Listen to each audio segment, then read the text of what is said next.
I still remember the exact moment everything changed, because it happened so suddenly that even now it doesn't feel real. My daughter hadn't smiled in weeks, not a real smile, not the kind that lights up her entire face, and yet, in the middle of a loud Christmas dinner filled with people who didn't even understand her world, a complete stranger made her laugh like she hadn't in years. Not me, not her teachers, not anyone from our family. A stranger, a single dad sitting a few seats away, who started speaking to her in sign language like it was the most natural thing in the world. And just like that, she came alive again. So tell me, was I wrong for what I did after that moment? Because what I chose didn't just change my daughter's life, it changed his too. I'm a CEO. At least that's what people see when they look at me. A strong, confident woman who runs a successful company, makes big decisions, and always seems in control. But the truth is, none of that prepared me for being a mother, especially not the kind of mother my daughter needed me to be. My daughter, Laila, was born completely deaf. I still remember the day the doctor told me. His lips were moving, but for a moment I couldn't hear anything either. It felt like the world had gone silent with her. I smiled, I nodded, I acted strong, but inside I was terrified. Not because she was deaf, but because I didn't know if I would ever be able to truly reach her. Her father couldn't handle it. That's what he said before he left. This isn't the life I signed up for, he told me one night, avoiding my eyes like I was the problem. I still remember standing there, holding Laila in my arms while he packed his bags. I wanted to scream at him, to beg him to stay, but I didn't. Because in that moment, I realized something: if he couldn't stay for her, then he didn't deserve her. So I let him walk out, and from that day on, it was just me and my daughter against the world. I threw myself into learning sign language. Every night after work, I would sit with books, videos, online classes, repeating the same signs over and over until my fingers hurt. Sometimes I would look at Laila sleeping and whisper, "I'm trying. I promise I'm trying." And slowly, I got better. We built our own way of communicating, our own little world. But no matter how much I learned, there was always this quiet fear inside me that I was still missing something, that there was a part of her world I could never fully understand. As she grew older, that fear started becoming real. School was hard for her. Not because she wasn't smart, she was one of the brightest kids in her class, but because she was alone. Kids would laugh, talk, whisper, and she would just sit there, watching. Sometimes she would come home and I'd ask her, "How was your day?" And she'd just shrug. No stories, no excitement. Just silence, the kind of silence that feels heavy, like it's saying something you can't understand. By the time she turned 10, something inside her had changed. She stopped trying to connect. She stopped raising her hand in class. She stopped looking at people when they spoke. It was like she had accepted that she didn't belong anywhere outside our home. And that broke me in a way I can't even explain. Around that same time, my company was growing fast. We were closing big deals, getting recognition, expanding into new markets. People kept congratulating me, telling me how successful I was. But every time I looked at Laila sitting quietly in her room, none of it felt like success. Because what's the point of building something big in the world if you're failing in the one place that matters most? Then came the Christmas dinner, the biggest event of the year. Investors, executives, partners, everyone who mattered would be there. Normally, I went alone, but that year I looked at Laila sitting on the couch staring at nothing, and I made a decision. "You're coming with me tonight." I signed to her gently. She looked at me confused. "Why?" She signed back. "Because I want you with me," I told her.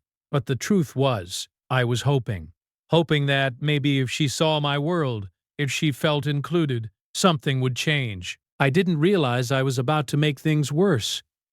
The ballroom was full of lights, music, laughter, everything loud and overwhelming.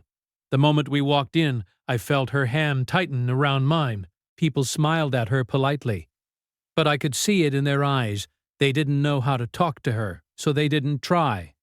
Conversations happened around her, not with her. I tried to include her, translating bits and pieces, But it wasn't enough. It was never enough. At one point, she leaned closer to me and signed, "Can we go home?" That broke me. But I forced a smile and signed back, "Just a little longer, okay?" She nodded, but her eyes dropped to the table. And in that moment, I realized something painful. I hadn't brought her here to include her. I had brought her into a room where she felt even more alone. And then, everything changed. There was a little boy sitting a few seats away, about her age. He kept glancing at her, curious but kind. Finally, he smiled and gave a small wave. Laila hesitated, then gave a tiny wave back. The boy turned to his father and signed something quickly. I froze. His father looked at Laila, then at me, and then he smiled softly. And without saying a word, he lifted his hands and signed, "Hello."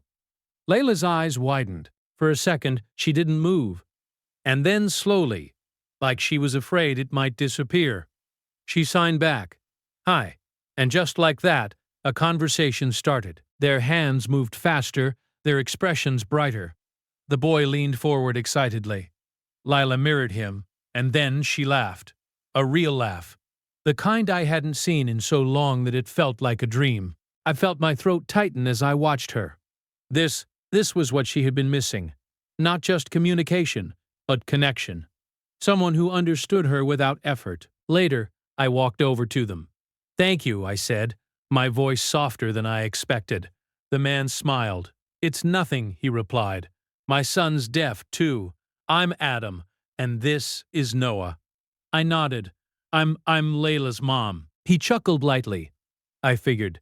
We talked for a while. Or rather, we tried to. But most of the real conversation was happening between the kids, and honestly, that was all that mattered. So that's the moment I found myself in. Sitting in a room where my daughter had finally found someone who made her feel seen, someone who spoke her language, someone who brought her back to life in a way I couldn't. And I had a choice to make.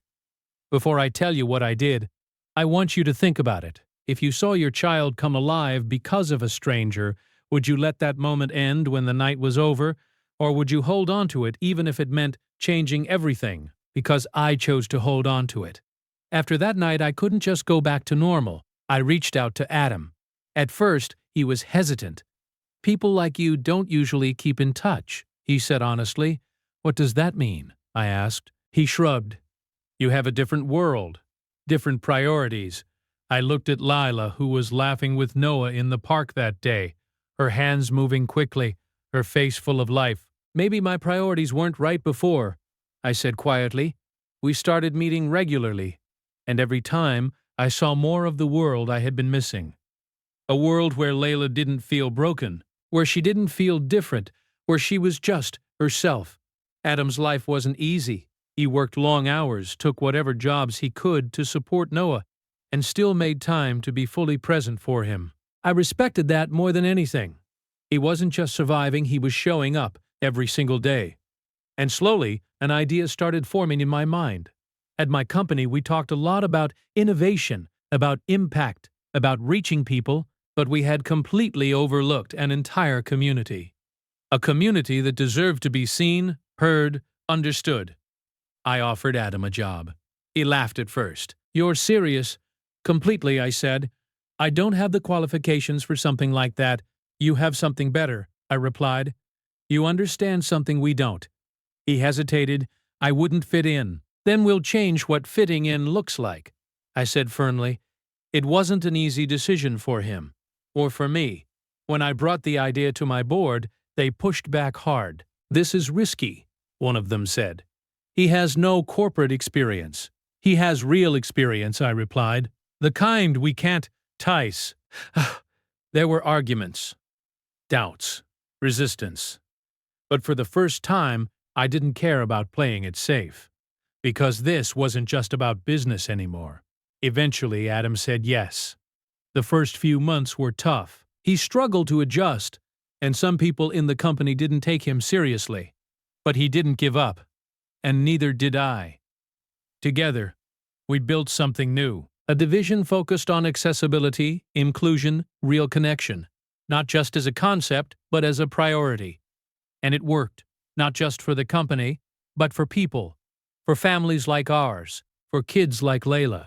Today, when I see her, she's not the quiet, withdrawn girl she used to be. She's confident, expressive, happy. She has friends, she has a voice, even without sound. And sometimes I think back to that night, that single moment at a Christmas dinner that changed everything. So no, I don't think I was wrong. Because sometimes the biggest decisions don't come from logic or strategy. They come from watching your child smile and realizing you'll do anything to see it again. If you were on my side, go ahead and like this video. And if stories like this touched your heart, don't forget to subscribe for more. And I really want to know, what would you have done in my place? Would you have taken that risk? Let me know in the comments. I'll see you all in the next story.